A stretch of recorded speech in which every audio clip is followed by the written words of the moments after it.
ત્યાં કર્ણવેદ કૂપ ઉપર બાળકના કાન વિંધાવ્યા। ત્યારબાદ શ્રી મહાપ્રભુજીએ બાળકને છઠ્ઠા માસે ગોકુળમાં અન્નપ્રાશન કરાવ્યું અને ત્યાં ચતુર્માસ વ્યતીત કર્યો। ત્યાર પછીથી આચાર્ય શ્રી બાળકને લઈને સહકુટુંબ ફરીથી અડેલ પધાર્યા।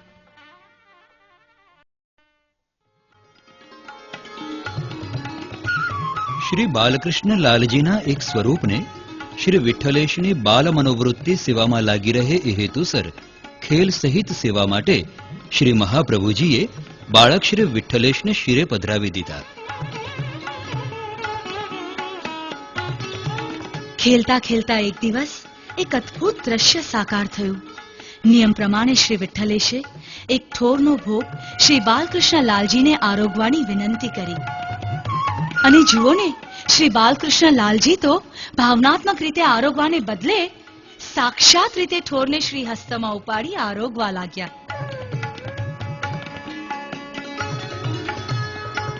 આ જોઈને બાલ શ્રી વિઠ્ઠલેશે બાલ સુલભ પ્રકૃતિને વશ થઈ ઠોરની ખેંચતાણ કરવા માંડી। શ્રી બાલકૃષ્ણ લાલજીએ પણ સામે ખેંચતાણ આદરી અને હવે શ્રી વિઠ્ઠલેશ મોટેથી રડવા લાગ્યા। आ आवाज सांभळीने श्री महाप्रभुजी दामोदर दास तेमज अन्य सेवको अंदर दौड़ी आव्या। ए सौए ठोरनी खेंचताण वाळुं पेलुं अलौकिक दृश्य जोयुं। ए जोईने सौए अत्यंत प्रसन्नता अनुभवी। अंते श्री महाप्रभुजी मध्यस्थी थया अने झगड़ाना निवारण माटे बीजो ठोर लावी श्री विठ्ठलेशने आप्यो। तरत श्री विठ्ठलेशे बीजो ठोर श्री बालकृष्ण लालजीने आप्यो।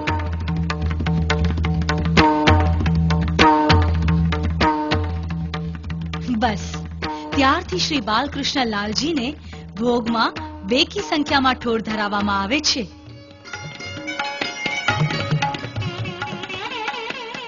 બાલ્યકાળની રમતમાં પણ જ્યાં સ્વરૂપ અને સેવા જ શામેલ હોય ત્યાં સારસ્વત કલ્પની શ્રી હરિની લીલાને સાકાર થવામાં શી વાર।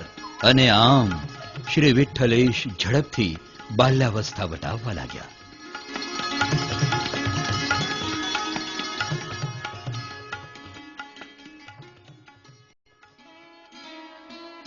શ્રી વિઠ્ઠલનાથજી 3 વર્ષના થયા ત્યારે રામનવમીના શુભ દિવસે શ્રી મહાપ્રભુજીએ એમની મુંડન વિધિ ચરણાટમાં કરી।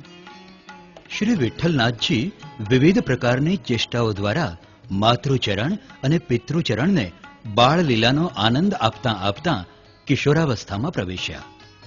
8મા વર્ષે વિક્રમ સંવત 1580ની રામનવમીને દિને કાશીમાં श्री वल्लभे श्री विठ्ठल ने वेद विधि अनुसार यज्ञोपवीत धारण कराव्યું અને ગાયત્રી મંત્રનો ઉપદેશ આપી બ્રહ્મ સંબંધ દીક્ષા પણ દીધી।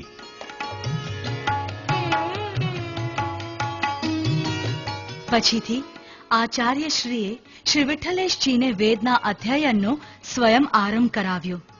શ્રી વિઠ્ઠલેશજી પાસે શ્રીનાથજીની ઈચ્છાથી શૃંગાર કરાવરાવ્યો।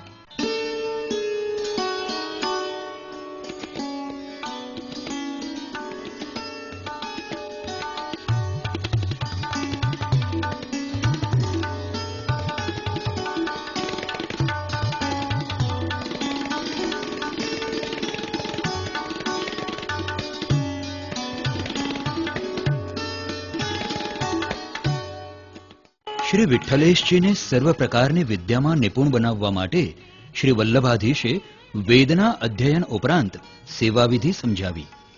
ज्योतिष विद्या अने संजीवनी विद्यानुं अवधारण कराव्युं। श्रीनाथजी सन्मुख आवी अनेक विद्याओ शीखवी। आचार्य श्री पाछा अडेल पधार्या। अडेलमां आप श्रीए वेदनुं संपूर्ण अध्ययन कराव्युं। श्री महाप्रभुजीना मोटा पुत्र श्री गोपीनाथजी श्रीमद भागवतनो अखंड पाठ करता अने नाना पुत्र श्री विठ्ठलेशजी श्रीमद भागवतना दशम स्कंधनो पाठ करता। पाठ पूरा थया पछी ज बंने भाईओ भोजन करता।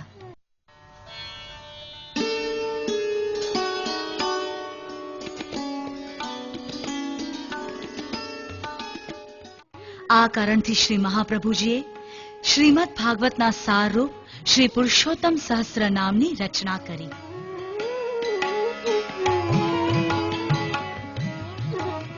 અડેલવાસ દરમિયાન શ્રી વિઠ્ઠલેશજીને નયનરમ્ય પ્રકૃતિને ખોળે નાની વયથી જ ઘોડેસવારીનો શોખ લાગ્યો.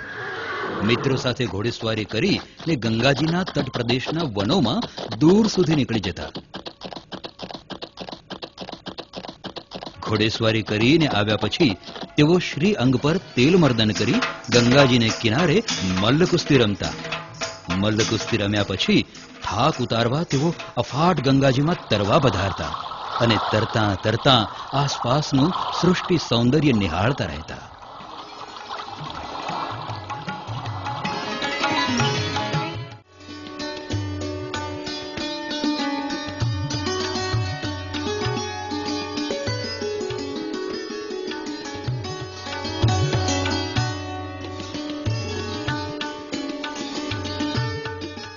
શ્રી વિઠ્ઠલેશજીને એટલી નાની વયમાં ચિત્રકળા પણ બહુ ગમતી.